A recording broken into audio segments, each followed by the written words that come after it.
Okay, so there's been a request that we take a look at the things that we are supposed to know for the test and that we have gone over, and to take a look at units and symbols as we do that.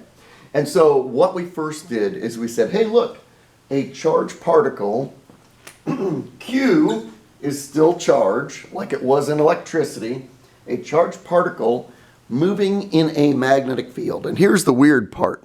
It has to be perpendicular to the magnetic field. If it goes by chance parallel to the magnetic field, there is no force.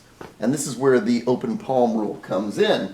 So if a charged particle is moving, so Q is charge, V is velocity or speed, through a magnetic field, B is our magnetic field, because James Clerk Maxwell used a B for the magnetic field. The force is QVB perpendicular. So if perchance there was an angle between the two, it is only the perpendicular component that gives you a force, so the parallel component does not. And in that case, there is going to be, to get the B perpendicular, a sine of the angle. So there's an unwritten sine of theta that goes on here if perchance there was an angle other than 90 degrees. So B is magnetic field, so you could be asked. Now, because of this, the magnetic field strength ends up being F over QV. So B has units of newtons per coulomb meter per second. That is a magnetic field strength, and we call that a Tesla. Now, also, then, because a coulomb per second is an ampere, we can get that the magnetic force is equal to current times length times B field. So if we drag many charges across a magnetic field with velocity, we find out that we have a current in a magnetic field, or they're moving this direction actually. They're moving, many charges moving this direction. We have a current. So I is our old friend current from electricity. L is the length of the wire as we do this, and B is the magnetic field strength. Now, because of this, B, a Tesla, can also be considered to be a Newton per amp meter. So Newton per coulomb meter per second, Newton per amp meter, they are the same thing. As far as dimensionally, they are the same. Now, the open palm rule, you point your thumb in the direction of the moving charge, your fingers in the direction of the many magnetic field lines, and your palm, like a ray coming out of your palm, your arm, points in the direction of the force on the particle. So if we point our thumb in the direction of the velocity, our fingers into the magnetic field, in this first case, the magnetic field is going to be upward that way. And so F is our old friend force in newtons. Likewise down here with a current going upward and a magnetic field into the page, the force would be on the wire, on each of the positive charges in the wire going to the left. That's the force going leftward on the wire. Now this, plus a little bit of magnetic field near a current carrying wire, is what we did before spring break. Now, what we discovered and we played with a little bit at the beginning was that if we have a current carrying wire, and this is because when you have a magnetic field and a moving charge, they feel a force. Now if we have a moving charge, we generate a magnetic field in that vicinity. It is in concentric circles around the wire.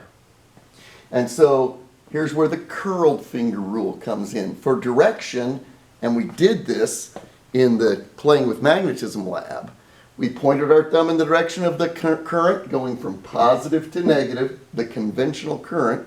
Electrons go the other way.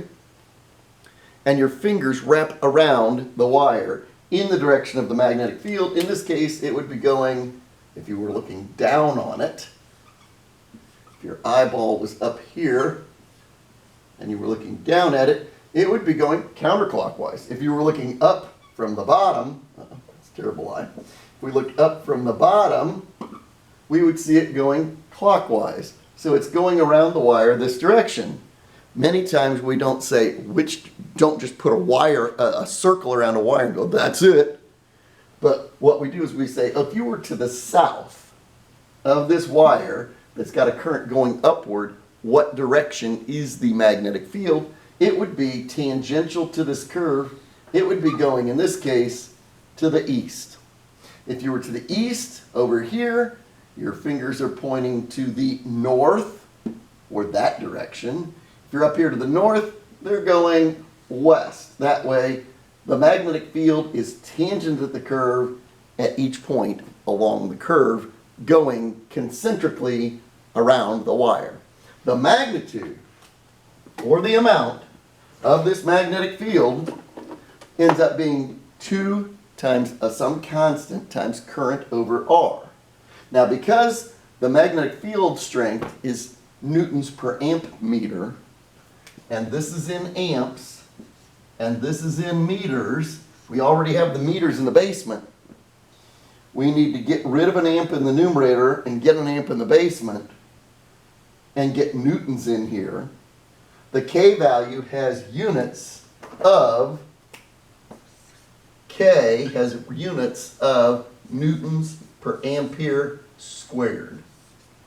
And when they do experiments, they find out that it is 1 times 10 to the negative 7th newtons per ampere squared. Just like when we did the universal law of gravity, if you ignore it, you're only off by a factor of 10 million. So you have to put in 2 times 1 times 10 to the negative 7th, or 2 times 10 to the negative 7th, times the current over the distance from the wire to find the strength of the magnetic field near a wire. Now, on the first part of the test, there is a possibility that instead of asking for B, given I and R, we go, here's the B field, here's the strength of the magnetic field, here's the current, how far away are you? So you have to do a little bit of algebra. Algebra 1. We could say, here's B, here's R, what's I?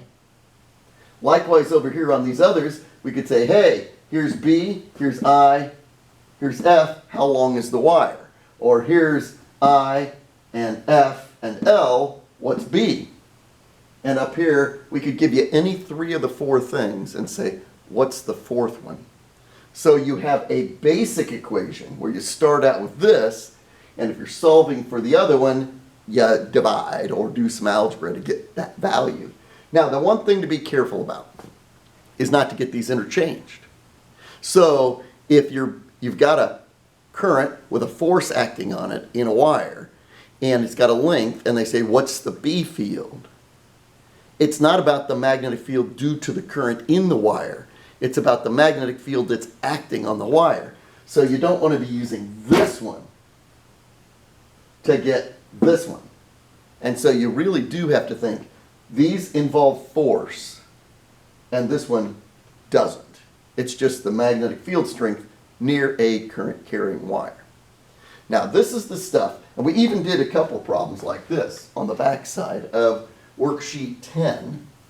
Again, assuming you did worksheet 10. There's a lot of people who are not doing much. They're playing on their phones while we do our stuff, and then they go, I don't understand any of this. I'm not surprised. So if you had 2 wires, and you had them both with currents going in the same direction,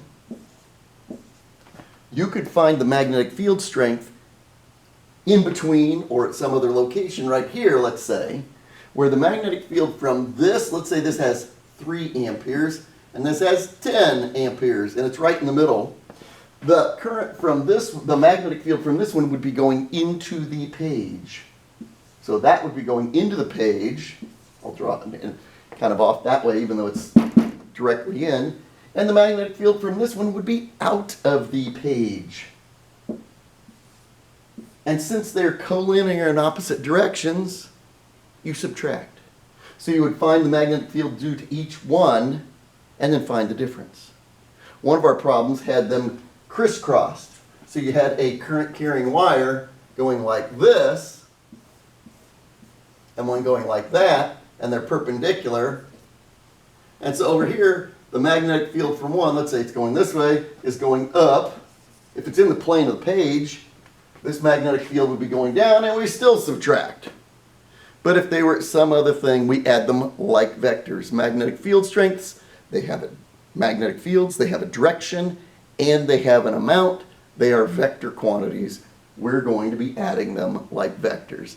Most often, they're going to be collinear, and so we add or subtract. But if they happen to be a magnetic field going this way and a magnetic field going that way, we would use the Pythagorean theorem, and we could even find a direction with an angle, a sine, cosine, or tangent. That's the first part. I'm going to do the second part on a separate vid. We'll take a look at it.